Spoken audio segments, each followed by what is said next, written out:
Hello दोस्तों, स्वागत है आप सभी का एजुकेशन पॉइंट चैनल पर। आज हम करने वाले आरपीएफ कांस्टेबल एसआई के पीवाईक्यू सॉल्व। तो दोस्तों, आज है हमारी ये पहली क्लास जो कि है मैथ्स की। तो आज हम करने वाले पिछले पिछले साल जो पूछे गए पीवाईक्यूज़ हैं उनको सॉल्व। अगर आपको क्लास पसंद आती है तो प्लीज़ चैनल को सब्सक्राइब और वीडियो को लाइक करेगा। इससे मुझे वीडियो बनाने में बहुत ही मोटिवेशन मिलता है। तो मैं कोशिश करूँगा कि जितना शॉर्ट में हो सके उतना शॉर्ट में आपको समझाऊं, और जितनी शॉर्ट ट्रिक्स लग सके उतनी शॉर्ट ट्रिक्स में आपको बताऊं, क्योंकि एग्ज़ाम में जब हम क्वेश्चन करेंगे तो वहाँ पर शॉर्ट ट्रिक से ही काम चलाना पड़ेगा, क्योंकि बेसिक से हम करेंगे तो टाइम बहुत ज़्यादा लग जाता है। ठीक है दोस्तों, तो बिना टाइम वेस्ट करे हम शुरू करते हैं। तो आज का हमारा पहला क्वेश्चन है। तो दोस्तों, ये हमारा पहला question. If the radius of the circle is given up to 19 times, how much of its perimeter will be the perimeter of the previous perimeter? मतलब कि अगर इस क्वेश्चन में हमको ये बोल रहा है कि हमारी जो रेडियस है वो आर है, and if the radius of the circle is given up to 19 times, मतलब अगर हम रेडियस को 19 टाइम्स बढ़ा देते हैं तो हमारी जो न्यू रेडियस होगी वो 19 आर हो जाएगी। ठीक है दोस्तों, अब बोल रहा है कि जो how much of its perimeter will be the perimeter of the previous perimeter. तो पैरीमीटर में क्या चेंज आएगा? तो पहले जो हमारा पैरीमीटर था, पैरीमीटर मतलब circumference of circle, circumference of circle जो होता है हमारा वो क्या होता है 2πr। तो अब जो हमारा नया सर्कमफेरेंस ऑफ सर्कल हो जाएगा वो कितना हो जाएगा? नया सर्कमफेरेंस ऑफ सर्कल जो है वो हमारा हो जाएगा 2π, और जो हमारी रेडियस हो जाएगी वो हो जाएगी 19r। ठीक है दोस्तों, तो अब क्या होगा? 2π से 2π तो कैंसिल हो जाएगा दोनों साइड्स, r भी जो है वो कैंसिल हो जाएगा। तो हमारा जो हमारा पैरीमीटर मतलब कि सर्कमफेरेंस ऑफ सर्कल में चेंज आएगा वो 1:19 का चेंज आएगा। मतलब कि ये कितने टाइम्स बढ़ गया? ये जो है हमारा 19 टाइम्स इंक्रीज हो जाएगा। ठीक है, तो हमारा ऑप्शन नंबर बी जो है इसका करेक्ट हो जाएगा। अब हम चलते हैं नेक्स्ट क्वेश्चन की तरफ। ठीक है, ठीक है दोस्तों, तो हमारा नेक्स्ट क्वेश्चन है selling N item for rupees 440, selling an item for 440 rupees if the loss of 60% of the profit received on selling the same item in 1000 rupees. Now the purchase price of that item is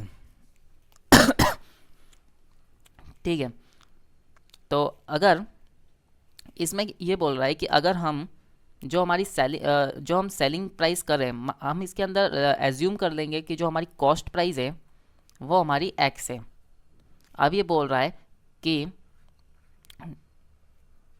selling price of an item for 440 rupees is the loss of 60% of the profit received by the selling the same item at 1000 rupees.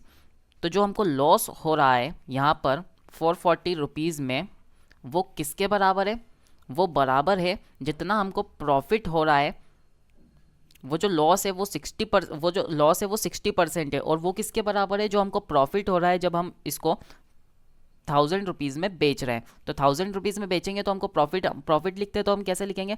तो selling price मतलब कि selling price हमारी 1000 rupees हो जाएगा, और हमारी cost price क्या होगी? कॉस्ट प्राइस हमने एज्यूम की है एक्स। तो ये हमारा प्रॉफिट जो है ये किसके ये जो है ये 60%। ठीक है, तो अब हम इसको सॉल्व कर लेंगे। 0 से 0 कैंसिल हो जाएगा, और ये हो जाएगा 3/5। अब ये 5 जब उधर जाएगा तो ये हो जाएगा हमारे पास में 5x minus 44 into 5 220 is equals to 1000 into 3000 minus 3x। अब जब ये 3x उधर 3x जब हमारा लेफ्ट साइड जाएगा तो ये हो जाएगा हमारा 8x इज इक्वल्स टू 3000 और 2200 प्लस हो जाएगा तो कितना हो जाएगा? 52,000। तो यहाँ से हमारी x की वैल्यू क्या आ जाएगी? x की वैल्यू यहाँ से हमारी आ जाएगा, ये x कितनी बार में कटेगा? 650 तो हमारी x की जो वैल्यू है वो आ जाएगी हमारी 650। तो हमारी जो कॉस्ट प्राइस आ जाएगी वो कितनी हो जाएगी 650। तो हमारा ऑप्शन नंबर ए जो है इसका करेक्ट हो जाएगा। ठीक है दोस्तों, अब हम चलते हैं नेक्स्ट क्वेश्चन की तरफ।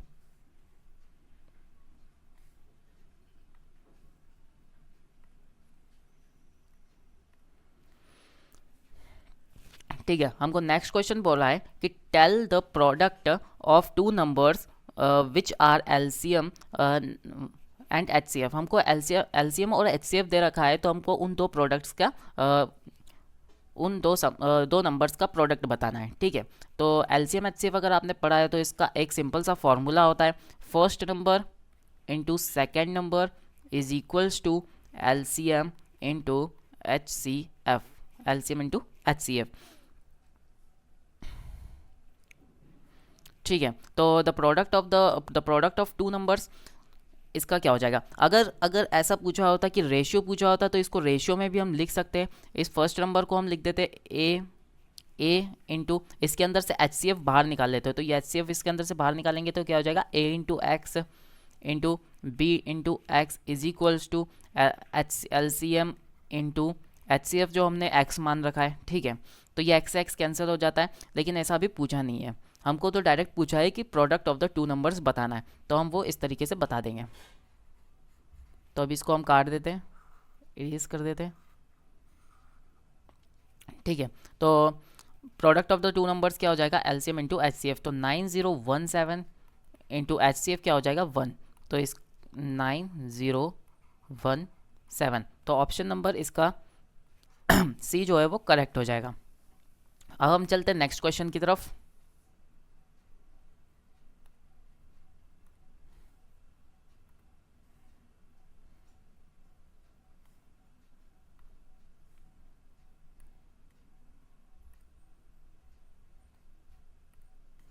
ठीक है, तो हमारे पास में नेक्स्ट क्वेश्चन क्या है, आप एक बार इसको सॉल्व कीजिए, देखते हैं आप इसको सॉल्व कर पाते हैं कि नहीं। मैं 30 सेकंड का आपको टाइम देता हूँ।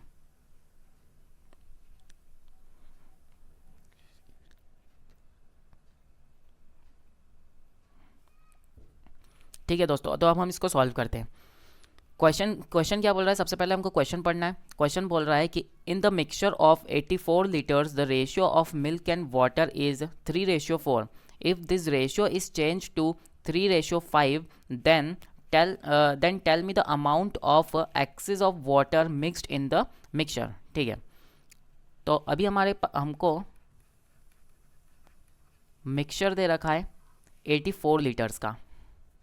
ठीक है, किसका, मिल्क और वाटर का। मिल्क और वाटर का अभी हमको मिक्सचर कितना रखा है 3:4 हमको दे रखा है यहाँ पर क्वेश्चन के अंदर।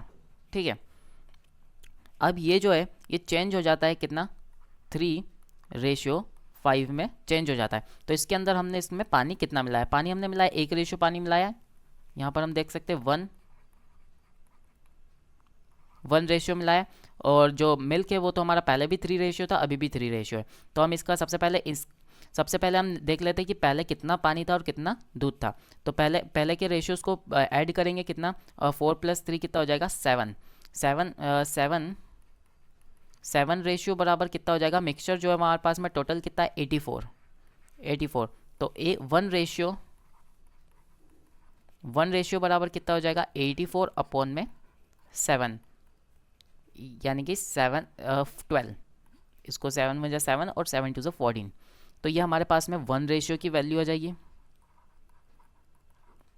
1 रेशियो की वैल्यू आ जाएगी 12 लीटर्स। ठीक है, तो यहाँ पर हमने जो पानी भी है वो 1 रेशियो ही मिलाया है, तो हमारा आंसर भी हो जाएगा 12 लीटर्स। ठीक है, तो ऑप्शन नंबर बी जो है इसका करेक्ट हो जाएगा। अब हम चलते हैं नेक्स्ट क्वेश्चन की तरफ।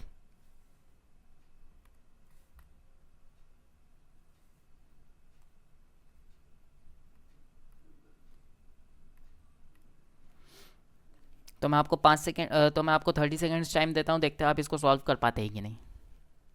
बहुत ही इजी क्वेश्चन है, इजीली सॉल्व हो जाएगा।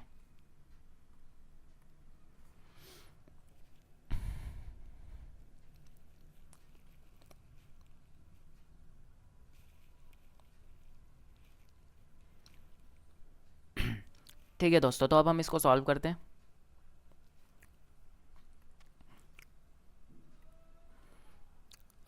Martin donate 30% of his salary to an organization working for the blind peoples।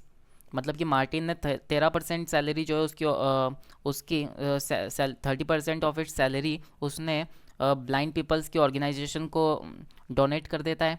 12% of इस सैलरी टू ऑर्फन पीपल्स को कर देता है, और 14% जो उसकी सैलरी है वो institute working for a physical challenging जो पीपल्स होते हैं उनको डोनेट कर देता है। 60% ऑफ इस सैलरी डॉक्टरल असिस्टेंस इंस्टीट्यूट, और जो रिमेनिंग सैलरी है द रिमेनिंग अमाउंट ऑफ इस salary is deposit in the bank for of rupees 42,750 monthly expenditure. Find out the amount donated in the orphanage. ठीक है,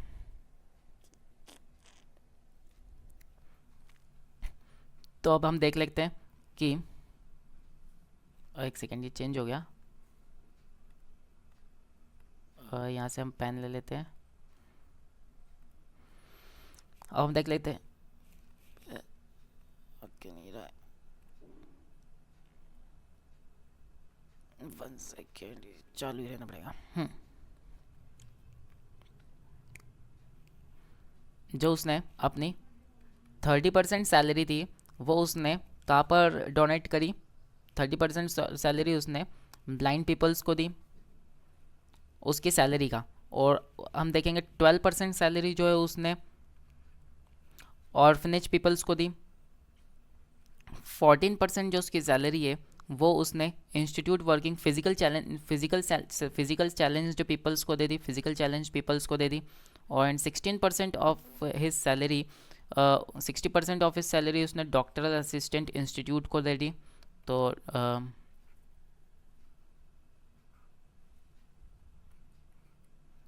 डॉक्टरल असिस्टेंस इंस्टीट्यूट को दे देता है। अब तो ये टोटल सैलरी उसने कितनी डोनेट करी है वो हम देख लेते हैं। यहाँ पर उसने सैलरी में से दिया है इसलिए इसको हम प्लस कर सकते हैं, लेकिन अगर रिमेनिंग दिया होता तो हमको रेशियोज बनाने पड़ते। लेकिन अभी ये हमारा क्वेश्चन जो है वो डायरेक्ट हो जाएगा, तो अभी इनको हमको सबको प्लस कर लेते हैं। 6 4 10 + 5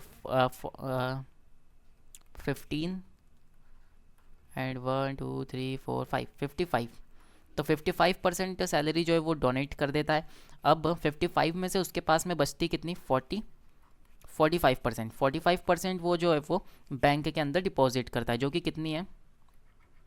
42,750।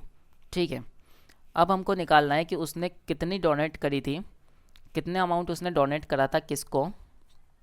ऑर्फनेज पीपल्स को। ठीक है, तो ऑर्फनेज पीपल्स को उसने 12% डोनेट करा था, तो हमको इसके 12% निकालना है। तो इसकी 100% तो 45% हमको दे रखा है, तो हमको 12% निकालना है। 12% निकालने के लिए हम 42,750 को जब हम 42 को इधर ले आएंगे, 42 को इसके नीचे ले आएंगे तो ये 1% हो जाएगा। तो यहाँ पर क्या आ जाएगा? 45।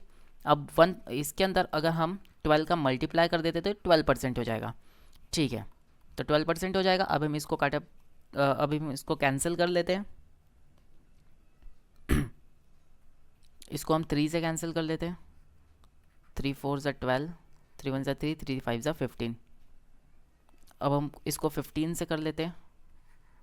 इसको हम 15 से कैंसिल कर लेते हैं। 15 2 = 30, 15 2 = 30, और फिर ये चला जाएगा 8 टाइम्स, फिर ये चला जाएगा 5 टाइम्स, और 0 का 0। ठीक है, तो अब हमारे पास में आ जाएगा 2850 इंटू 4, 2850 इंटू 4। तो ये 400, 4 5 = 20, 4 5 = 20, 8 चौक 32, 32 33 34 का 4, और 4 4 2 8, 8 + 3 11। तो ये हो जाएगा 11,400। तो उसने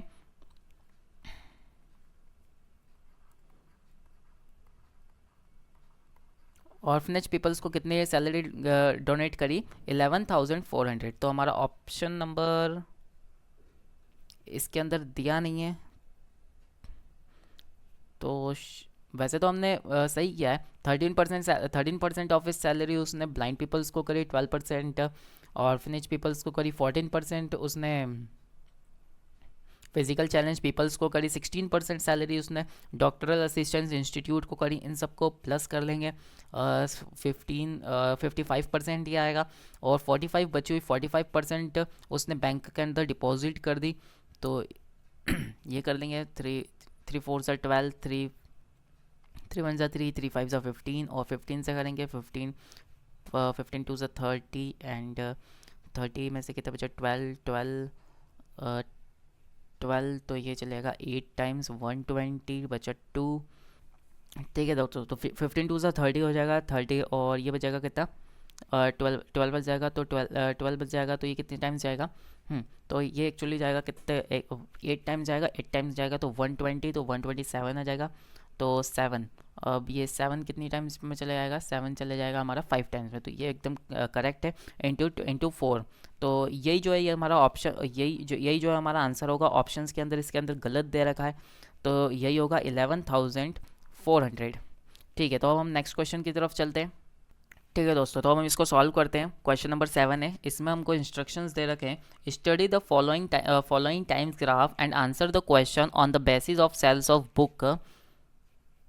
cells of book given in 2 successive year of 2010 and 2011 of 5 branches of publishing company have been given. Find out the average in the cell of all brands in 2010s. इन 2010, तो ये जो ब्लू कलर में ये 2010 के लिए, red में जो है ये 2011 के लिए, तो हमको एवरेज निकालना है। एवरेज हमको किसका निकालना है, ऑल ब्रांचेस इन 2010, तो 2010 की सारी जो ब्रांचेस हैं कितनी है 3 4 5, इनका एवरेज निकालना है। तो एवरेज कैसे निकालते हैं, टोटल सम अपॉन में टोटल नंबर। ठीक है, तो 46, तो हम देख लेते हैं 46, फिर हमारा 78, फिर हमारा 68, फिर हमारा 75, फिर हमारा 91, इन सबको हम प्लस कर लेंगे। इन सबको हम प्लस करेंगे तो क्या आएगा, 7 + 1 8, 8 + 8 + 8 24, 24 + 6 कितना हो जाएगा हमारे पास में 24 + 6 30। इनको हम प्लस कर लेते हैं, 4 + 3 7 7 7 14 14, और एक क्या हो जाएगा कितना 20 25 एंड 20 25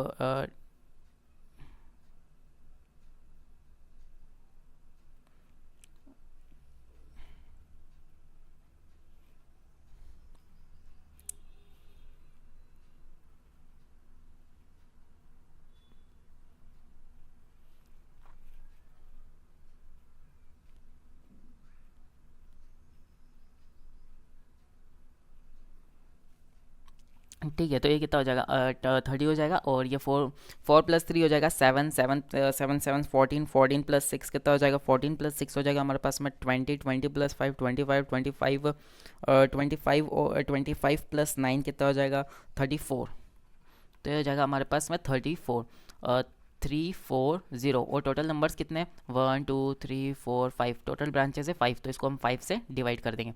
5 से डिवाइड करेंगे तो कितना आ जाएगा 5 6 30 30 5 8 40, तो हमारे पास में आ जाएगा 68। 68 जो है वो हमारे पास में एवरेज आ जाएगा, 68 जो है हमारे पास में एवरेज आ जाएगा, और ऑप्शन नंबर बी जो है वो हमारे पास में करेक्ट हो जाएगा। ठीक है दोस्तों, तो हम सेकंड क्वेश्चन की तरफ पढ़ते हैं।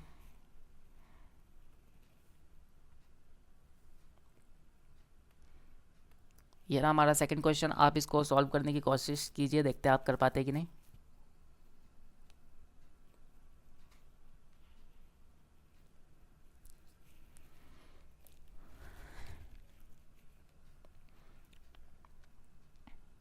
ठीक है, तो अब हम करते हैं ठीक है, a person travels from the hostel to the college with the speed of 15 km/h from the bicycle and reaches 4.5 minutes delay. If he runs bike with the speed of 20 km/h, then he reaches 4.5 minutes earlier. तो ये 4.5 minute जो है वो earlier आएगा, यहाँ पर लिखा नहीं है। तो describe the distance between the hostel and the college, तो हमको ये बोल रहे हैं कि हॉस्टल से एक बंदा कॉलेज की तरफ जाता है तो हॉस्टल जब वो बाइसिकल से चलता है तो वो 15 किलोमीटर पर आवर की स्पीड से चलता है, लेकिन जब वो बाइक से चलता है तो वो 20 तो वो कितना चलेगा 20 किलोमीटर पर आवर की स्पीड से चलेगा। लेकिन जब वो बाइसिकल से चलता है, साइकिल से चलता है तो वो 4.5 मिनट लेट होता है। लेकिन जब वो बाइक से चलेगा तो वो 4.5 मिनट अर्ली पहुंच जाता है, ठीक है। तो अब हम इसको हमको क्या करना है, इसमें हॉस्टल से कॉलेज तक की डिस्टेंस फाइंड आउट करना है। तो इसका एक डायरेक्ट फार्मूला होता है। इसके एक्चुअली दो फार्मूलेज होते हैं, जैसे कि यहाँ पर टाइम डिफरेंस दे रखा है और एक दे रखा है हमको टोटल टाइम। एक हमको टाइम डिफरेंस का फार्मूला होता है और एक हमारे पास में टोटल टाइम का फार्मूला होता है। दोनों फार्मूले मैं आपको बता देता हूँ। इन दोनों में हमको जो है वो डिस्टेंस निकालने को ही बोलता है क्वेश्चन में। तो पहला फार्मूला टाइम डिफरेंस का हम देख लेते हैं। इसके अंदर स्पीड जो हमको दो दे रखी थी, एक्स इंटू वाई अपॉन में x minus y into delta t, ये हमारा हो जाएगा टाइम डिफरेंस का। अगर दे रखा है तो उसका फॉर्मूला। अगर हमको टोटल टाइम दे रखा है क्वेश्चन में और डिस्टेंस पूछिए तो हम लगाते हैं एक्स इंटू वाई अपॉन में x plus y into total time, ठीक है। तो अभी तो हमको जो है वो हमको ये वाला फॉर्मूला लगाना है। तो हम पेन चेंज कर लेते हैं। तो हमारी जो डिस्टेंस हो जाएगी वो क्या हो जाएगी, x इंटू वाई। तो हमारे पास में x क्या है 15 फर्स्ट स्पीड, सेकंड स्पीड हमको दे रखी है 20, x इंटू वाई अपॉन में x माइनस वाई। 20 माइनस 15 कितना हो जाएगा 5 इंटू टाइम डिफरेंस हमको कितना दे रखा है 4.5 लेट है और 4.5 अर्ली है। तो लेट और अर्ली अगर होता है तो हम उसको ऐड कर लेते, लेट होता है तो हम माइनस करते, अगर अर्ली है तो हम उसको माइनस करेंगे, और अगर लेट और अर्ली है तो हम उसको प्लस करते हैं। तो 4.5 प्लस 4.5 कितना हो जाएगा 9 मिनट। 9 मिनट हो जाएगा। तो 9 मिनट को जब हम घंटे में कन्वर्ट करेंगे तो डिवाइड 60 कर देंगे, ठीक है। तो अब हम इसको सॉल्व कर लेते हैं। 5 3 ज़ा 15, 3 2 ज़ा 6 0 और 20 से 20 कैंसिल। तो डिस्टेंस जो है वो हमारी कितनी आ जाएगी 9 किलोमीटर की, ठीक है। तो ऑप्शन नंबर ए जो है इसका करेक्ट हो जाएगा। अब हम नेक्स्ट क्वेश्चन की तरफ चलते हैं।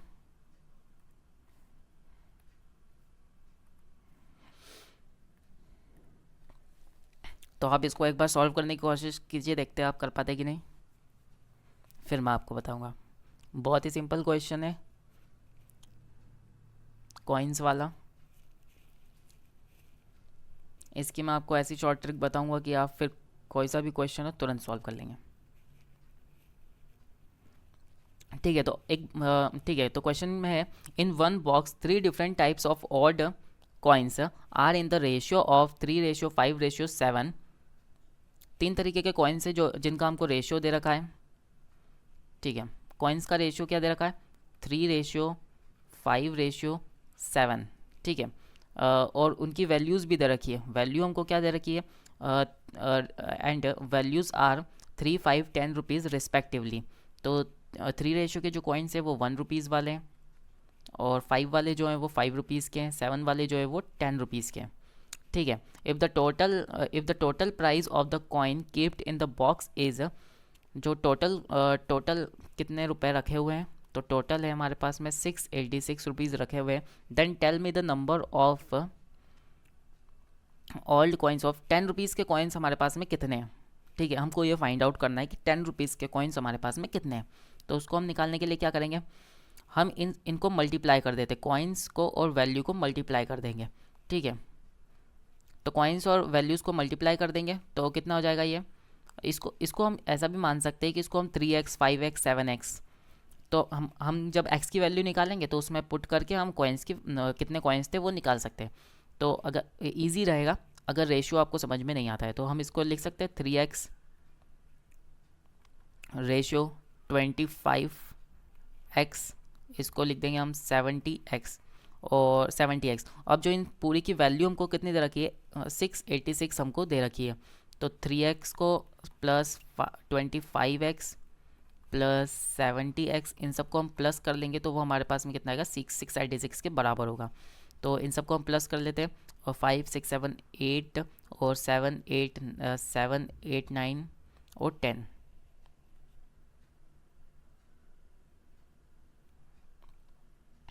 ठीक है, कितना हो जाएगा ये कितना हो जाएगा, 7 7 और 8 9, 98x बराबर हो जाएगा 686।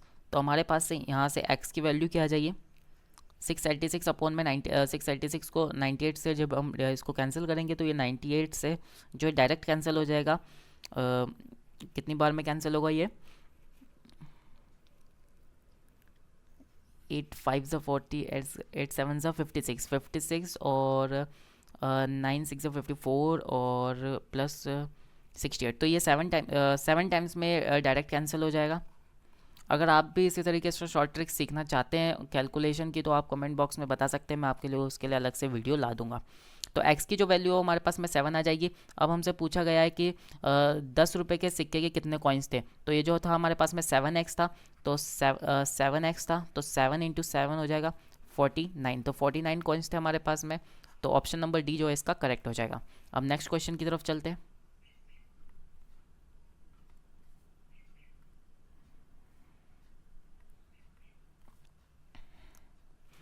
नेक्स्ट क्वेश्चन है हमारे पास में,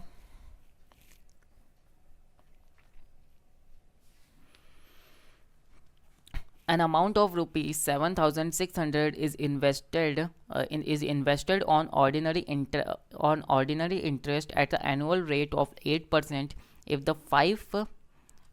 if after 5 years the amount was withdrawal and half of the amount of the total amount was invested in a stock market, then the remaining amount is। ठीक है, तो हमारे पास में प्रिंसिपल हमको क्या दरकार है, 7600 रुपीज़ था, इसको हमने 8% की एनुअल रेट ऑफ इंटरेस्ट से, रेट है हमारे पास में 8%, और हमने इसको कितने 5 ईयर्स के लिए टाइम हमारे पास में दे रखा है 5 ईयर्स। ठीक है,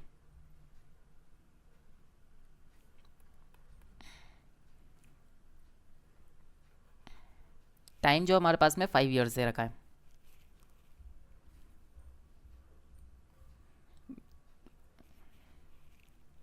तो इसका एक सिंपल सा फॉर्मूला होता है सिंपल इंटरेस्ट निकालने का। सिंपल इंटरेस्ट निकालने का फॉर्मूला क्या होता है, simple interest is equals to principal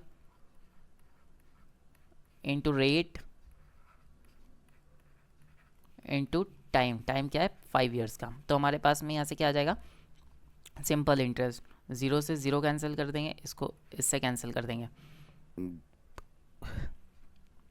ऐसे क्वेश्चन सॉल्व करने की एक शॉर्ट ट्रिक होती है, 5 अगर दे रखा है तो 5 को इंटू 2 कर देंगे और डिवाइड 2 कर देंगे, तो ये जो हो जाएगा हमारे पास में 5 2 10 हो जाएगा, और ये जो हो जाएगा ये हमारे पास में हाफ हो जाएगा 4। अब इस 4 से 76 से 4 को कैंसिल डिवाइड इंटू करना ईजी है।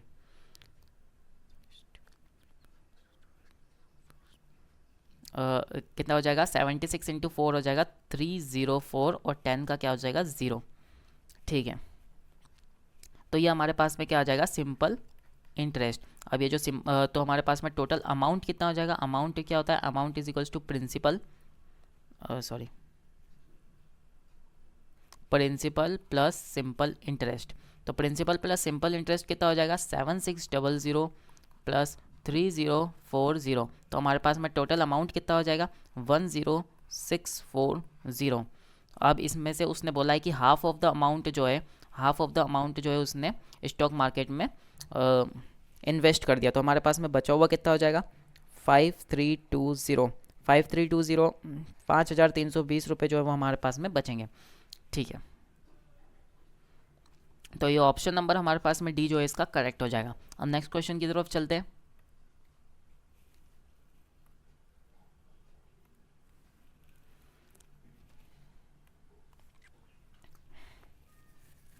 फिर से हमारे पास में ग्राफ वाला क्वेश्चन है, वही वाला जो हमने पहले किया था वही सेम क्वेश्चन है, इसका सेम क्वेश्चन है, उसी मतलब जो नंबर है वही सेम है, सिर्फ पूछा अलग है। तो अब इस बार क्या पूछा है वो हम देख लेते हैं। Find out the ratio of total sale done in both the years of branches C2। एक second, find out the ratio of total sale done in in both the year of branches C2 and the total cell volume of both the year of branches in of C4। ठीक है, तो हमको ratio निकालना है C2 और C4 के अंदर जितना भी हमारे पास में ब्रांचेस में जितनी भी सेल हुई है दोनों ईयर्स के अंदर, उसका रेशियो निकालना है। तो बहुत ही सिंपल सा क्वेश्चन है। तो हमारे पास में C2 का यहाँ पर ये रहा हमारे पास में C2 और ये रहा हमारे पास में C4। अब इसके अंदर टोटल कितनी सेल्स हुई दोनों साल में? 86 + 78 80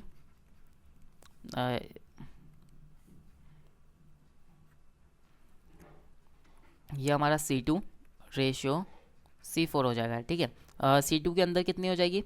86 + 78 और हमारा C4 के अंदर कितनी हो जाएगी? 84 + 57। ठीक है, तो ये हमारे पास में क्या आ जाएगा?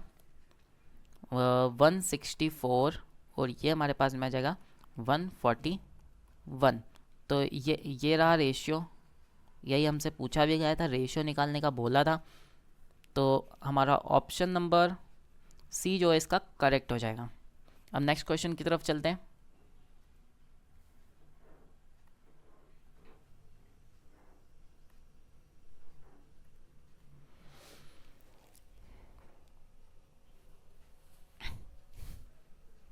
नेक्स्ट क्वेश्चन है हमारे पास में question number 12। When a number is divided by 119 the remainder remains 10। when the same number is divided by 17 what will be the reminders। अगर आपको वीडियो पसंद आ रही है तो प्लीज़ लाइक कीजिए। ठीक है, when a number is divided by 119 the remainder remains 10 if the same number is divided by 17 what will be the remainder। ठीक है, तो सेम बहुत ही ईजी क्वेश्चन है। हमारे पास में एक नंबर है n, when एक कोई हमारे पास में n नंबर है जिसको हमको जो हमको पता नहीं है। ठीक है, तो when a number is divided by 119 तो वो हमारे पास में नंबर क्या आ जाएगा? सबसे पहले इसको सॉल्व करने के लिए आपको ये चीज़ पता होनी चाहिए कि dividend is equals to quotient into divisor plus remainder. तो अब हमारा जो डिविडेंड होगा n वो हम कैसे निकालेंगे? तो हमारे पास में when a number is divided by 119, जब 119 से डिवाइड करते हैं तो हम इसको k मान लेते हैं क्योंकि वैल्यू तो कुछ भी हो सकती है, प्लस रिमाइंडर क्या हो जाएगा हमारे पास में 10। अब ये जो हमारे पास में ये नंबर आ गया, अब इस सेम नंबर को हम जब हम 17 से डिवाइड करते हैं तो हमारे पास में क्या रिमाइंडर बचेगा वो हमसे पूछा गया है। ठीक है, तो हम जब 17 ये तो डायरेक्ट कैंसिल हो जाएगा। 17 से हम इसको जब कैंसिल करेंगे रिमाइंडर निकालने की ये ट्रिक होती है, ठीक है, तो रिमाइंडर निकालने की क्या ट्रिक होती है? जो भी नंबर है उसको हम डिवाइड कर सकते हैं। इसको हम जब डिवाइड करेंगे तो 17 7 ज़ा 119, तो इसका जो रिमाइंडर बचेगा यहाँ से 0 बचेगा, तो 0 × k तो हो जाएगा क्या? 0। तो हमारे पास में बचा क्या? सिर्फ +10। तो हमारे पास में क्या आ जाएगा इसका रिमाइंडर? +10। तो ऑप्शन नंबर ए जो है वो हमारे पास में करेक्ट हो जाएगा। नेक्स्ट क्वेश्चन की तरफ चलते हैं।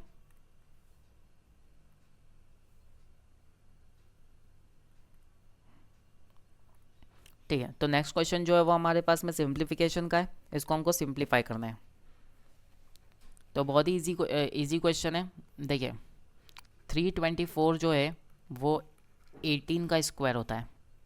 ठीक है, तो 18 का स्क्वायर होता है और उसका भी एक बड़ा स्क्वायर हमको दे रखा है, इनटू 72 को जो है वो हम 18 इंटू 4 लिख सकते हैं, डिवाइडेड बाय 18 की power 5 into 1021।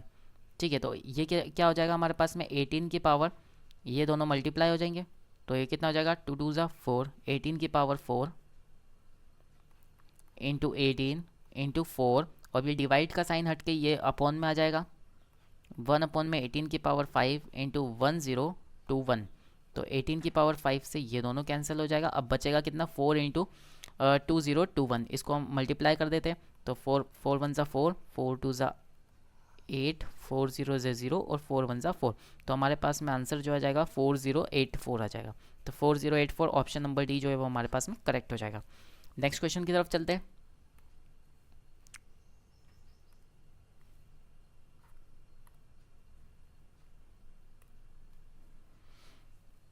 Next question number 14। Question number 14 क्या दे रखा है? 375 factorial in the trailing zeros, let us no.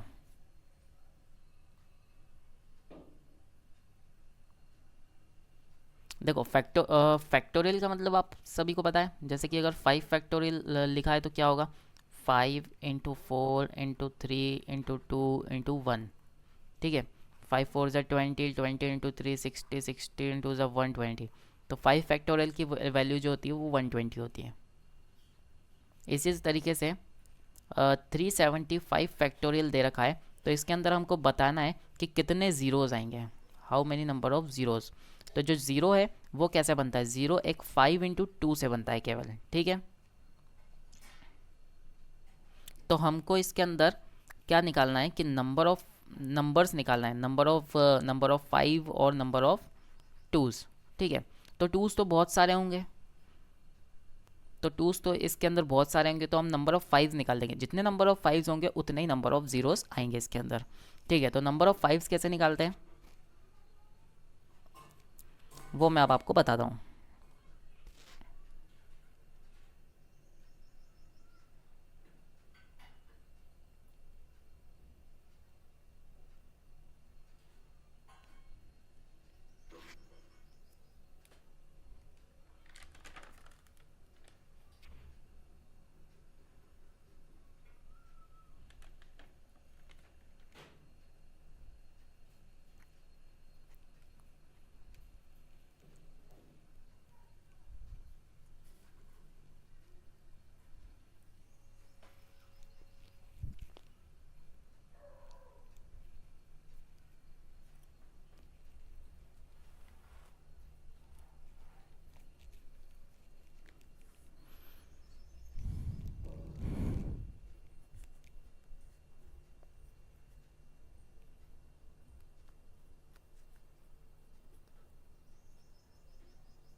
ठीक है दोस्तों, तो ना 5 हम कैसे निकालते हैं कि 375 को जब हम 5 से डिवाइड करेंगे तो कितना आएगा?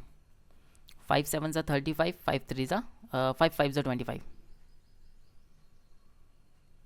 तो ये 5 5 ज़ा 25 75। अब 75 को हम 5 से डिवाइड 75 को हम 5 से डिवाइड करेंगे तो क्या आएगा? 5 1 ज़ा 5, 5 3 ज़ा 15, ओह सॉरी 5 5 5 5 ज़ा 25। ठीक है, तो 15 आ जाएगा। ठीक है, अब जब हम 15 को 5 से डिवाइड करेंगे तो क्या आएगा? 3। अब हम इन तीनों को प्लस कर लेंगे, इन तीनों को जब हम प्लस करेंगे तो क्या आएगा हमारे पास में? 5 5 5 10 11 12 13 3, और एक कैरी हो जाएगा 7 8 9 93। तो नंबर ऑफ़ 5 ये हो जाएंगे हमारे पास में क्या? Number of 5। तो नंबर ऑफ़ 5 हो जाएंगे, तो जितने नंबर ऑफ़ 5 होंगे उतने ही नंबर ऑफ़ ज़ीरोज़ होंगे। तो नंबर ऑफ़ ज़ीरोज़ कितने होंगे? 93। तो ऑप्शन नंबर हमारे पास में क्या हो जाएगा? सी करेक्ट ऑप्शन हो जाएगा। ठीक है, हम नेक्स्ट क्वेश्चन की तरफ चलते हैं।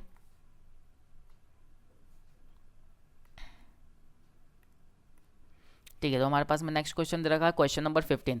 If the shopkeeper hikes the pricing value of an item by 46% and he gives it a discount of 46% on the face value of for selling, then now the total percentage gain or loss it will have। ठीक है, तो एक shopkeeper है जो 46% जो है वो price बढ़ा देता है और फिर डिस्काउंट देता है बढ़ी हुई प्राइस के ऊपर 46% का। तो उसको कितना जो प्रॉफिट होता है या लॉस होता है ये हमको निकालना है। ठीक है, तो हम जो है कॉस्ट प्राइस हम मान लेते हैं 100 हम मान लेते हैं। तो जो वो शॉपकीपर है वो कॉस्ट प्राइस जो है वो 100, उससे जो सेलिंग प्राइस है वो कर देता है 146। अब 146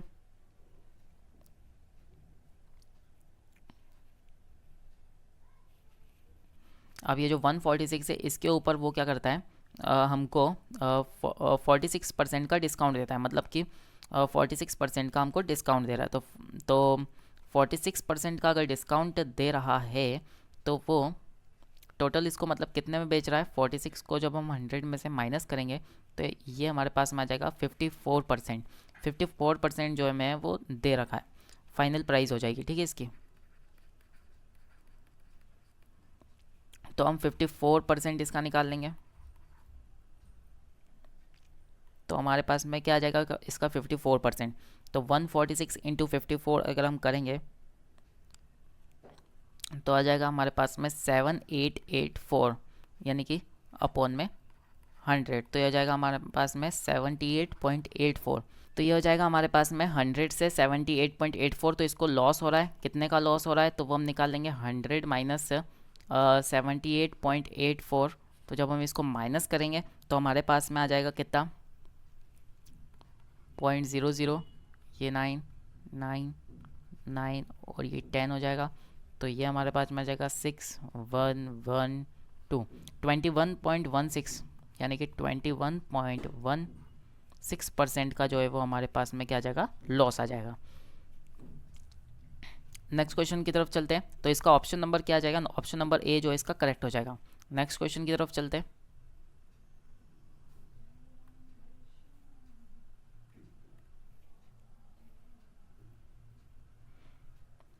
next question number 6, total area of the piece of a glass square is 1444 centimeter square.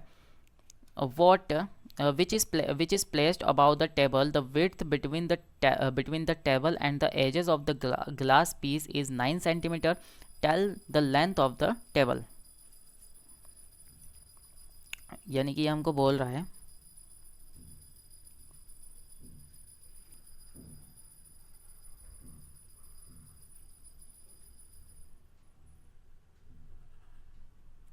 ये हमारे पास में एक ग्लास की स्क्वायर टेबल है, इसके बीच में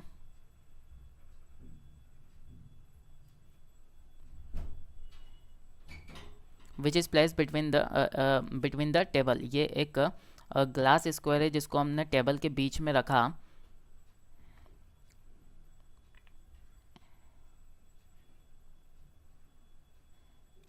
ठीक है, जिसको हमने ग्लास के बीच में रखा है। तो ये इसका जो इसका जो हमारे पास में एरिया दे रखा है वो हमको दे रखा है 1444 सेंटीमीटर स्क्वायर। तो एरिया ऑफ स्क्वायर क्या होता है, ए का स्क्वायर। तो ये किस चीज़ का, ये किसका स्क्वायर है, ये हमको पता है कि ये हमको पता है कि ये 38 का स्क्वायर होता है। ठीक है, तो ये हमको पता है कि ये 38 का स्क्वायर होता है। तो हमारे पास में ए की वैल्यू आ जाएगी 38, यानी कि ये वाली जो साइड है, ये हो जाएगी हमारे पास में 38।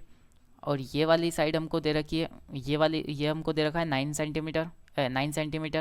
The width between the table to the edge of glass, table से एज तक की हमको दे रखी है 9 सेंटीमीटर। तो ये टोटल कितना आ जाएगा, 38 + 9 + 9। ठीक है, तो ये हमारे पास में टोटल आ जाएगा 56 सेंटीमीटर। तो टेबल की तो हमको जो बोला था कि लेंथ बताना है हमको टेबल की, तो ये जो टोटल लेंथ हो जाएगी ये हमारे पास में कितनी हो जाएगी, 56 सेंटीमीटर। तो ऑप्शन नंबर डी इसका करेक्ट हो जाएगा। अब नेक्स्ट क्वेश्चन की तरफ चलते हैं। A train takes 57 seconds to cross the 204 meter long bridge. If the same train takes 23 seconds to cross the signal board, tell the length of the train. तो हमको ट्रेन की लेंथ इसके अंदर निकालनी है। ट्रेन की लेंथ कैसे निकालेंगे, तो हमको पता है कि स्पीड इज इक्वल्स टू क्या होता है हमारे पास में, speed is equals to distance upon में टाइम होता है। तो हम दोनों ट्रेन की स्पीड निकाल लेते हैं। सबसे पहले फर्स्ट ट्रेन की स्पीड S1 हो जाएगी, सेकंड ट्रेन की स्पीड जो हो जाएगी वो S2 हो जाएगी। फर्स्ट ट्रेन की स्पीड को S1 निकाल लेते हैं। तो डिस्टेंस हम कैसे निकालेंगे, जो ट्रेन की जो लेंथ है वो हम उसको x मान लेते हैं। ठीक है, ट्रेन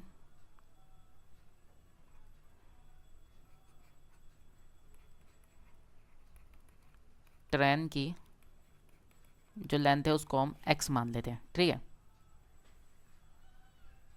ट्रेन की लेंथ को हम x मान लेते हैं। दोनों की जो स्पीड है वो इक्वल होगी, क्योंकि ट्रेन तो एक ही है तो और एक ही स्पीड से चल रही है। तो स्पीड इसकी क्या हो जाएगी, speed is equals to x upon x। Speed इसकी स्पीड क्या हो जाएगी, x मतलब जो ट्रेन की लेंथ है प्लस ब्रिज की लेंथ कितनी हो जाएगी, 204 अपॉन में इसको कितना टाइम लगा इसको क्रॉस करने में, तो 57 सेकेंड्स का। ठीक है, तो ये हो जाएगी हमारे पास में इस फर्स्ट स्पीड तो दोनों की सेम ही रहेगी, तो स्पीड तो S1 और S1 ही रहेगी। ठीक है, सेकंड स्पीड क्या हो जाएगी, सेकंड क्या हो जाएगा हमारे पास में, ट्रेन की जो लेंथ है वो कितनी की x, और उसको 23 सेकेंड्स लगे एक सिग्नल बोर्ड को क्रॉस करने में, तो ये हो जाएगा 23। ठीक है, तो अब हम इस इक्वेशन को सॉल्व कर लेंगे। ठीक है, x को इधर की साइड मल्टीप्लाई करेंगे और 23 को इधर की साइड मल्टीप्लाई करेंगे, तो ये कितना आ जाएगा 23x plus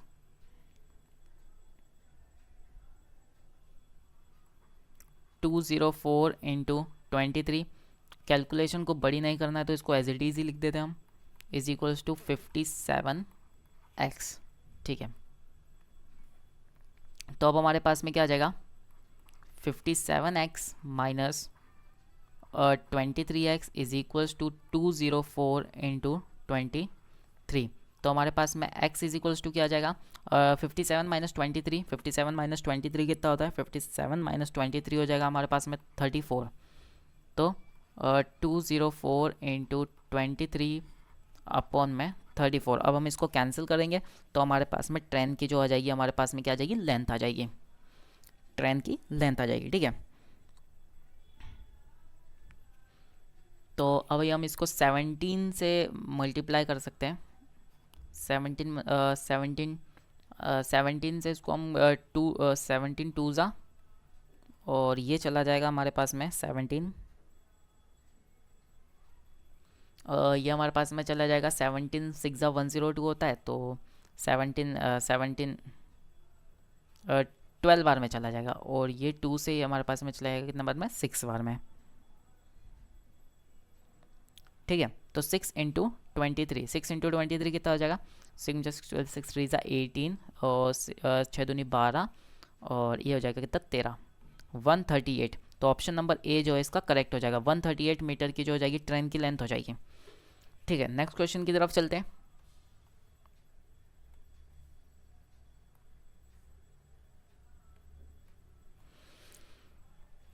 At the rate of any compound interest rate, it gets triple in 4 years. In how many years it will becomes 2187 times in its own? ठीक है, तो बहुत ही सिंपल क्वेश्चन है, इसकी एक शॉर्ट ट्रिक होती है। अगर 4 साल में अगर कंपाउंड इंटरेस्ट हमको दे रखा है और अगर 4 साल में वो 3 टाइम्स बढ़ रही है, तो हमको बताना है कितने साल में वो 2187 टाइम्स बढ़ेगी। तो आपको भी इसी तरीके से लिखना है। 2187 क्या होगा, तो जब भी ऐसा क्वेश्चन पूछेगा तो वो हर क्वेश्चन में सेम ही होता है। अगर 3 दे रखा है तो ये 3 का ही कोई सा स्क्वायर होगा, तो जब हम 3 की पावर 7 करेंगे तो 2187, 3 की पावर 7 क्या होता है, 2187 होता है। तो यहाँ पर हम इसको 4 को तो यहाँ पर एज इट इज़ लिख देते हैं, और जिसकी भी ये पावर होती है, ये जैसे कि 3 की पावर 7 है 2187, तो इस 7 को उठाकर हम यहाँ पर मल्टीप्लाई कर देंगे, तो 7 इंटू 4 कितना हो जाएगा 28। तो 28 ईयर्स में जो है ये 2187 टाइम्स हो जाएगा। तो ऑप्शन नंबर इसका सी जो है वो करेक्ट हो जाएगा। नेक्स्ट क्वेश्चन की तरफ चलते हैं, और आज का हमारा लास्ट क्वेश्चन है ये।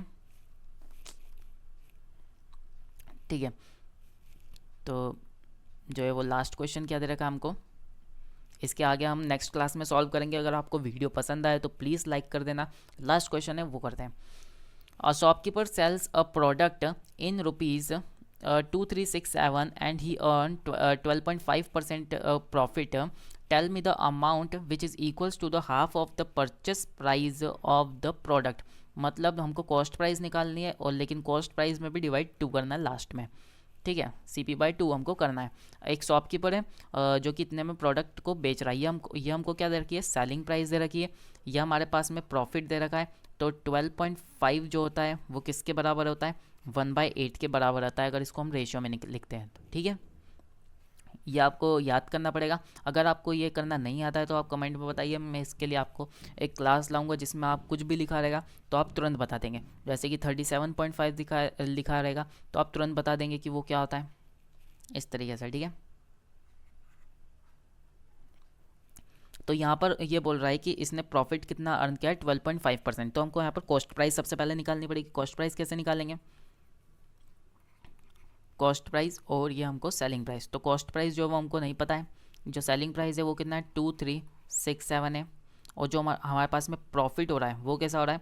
प्रॉफिट 1/8 हो रहा है, मतलब पहले 8 to 9 हो रहा है।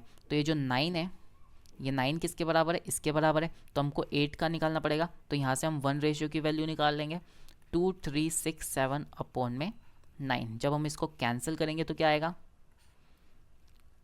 9 दूनी 18, 18 और कितना बचेगा 5। तो ये कितना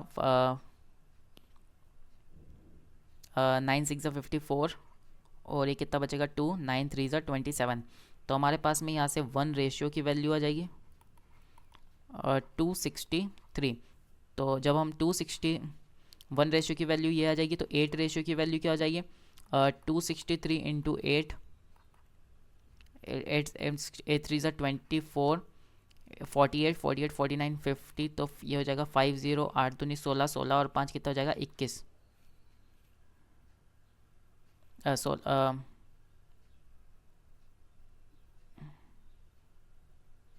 16 और 5 कितना हो जाएगा 21। अब 2104 को 2 से डिवाइड करेंगे तो ये कितना आ जाएगा 1052। ठीक है, तो ये हमारे पास में कितना आ जाएगा 1052। ऑप्शन नंबर ए जो इसका करेक्ट हो जाएगा। आज की क्लास हम यहीं पर समाप्त करते हैं। अगर आपको वीडियो पसंद आए तो प्लीज़ वीडियो को लाइक, चैनल को सब्सक्राइब कीजिए और वीडियो को लाइक कीजिए। तो हमारे पास में और भी बहुत सारे क्वेश्चंस थे, इनको हम नेक्स्ट क्लास में करेंगे। अभी हम 20 नंबर के क्वेश्चन पर ही पहुँचे हैं। तो प्लीज़ चैनल को सब्सक्राइब करें, वीडियो को लाइक करें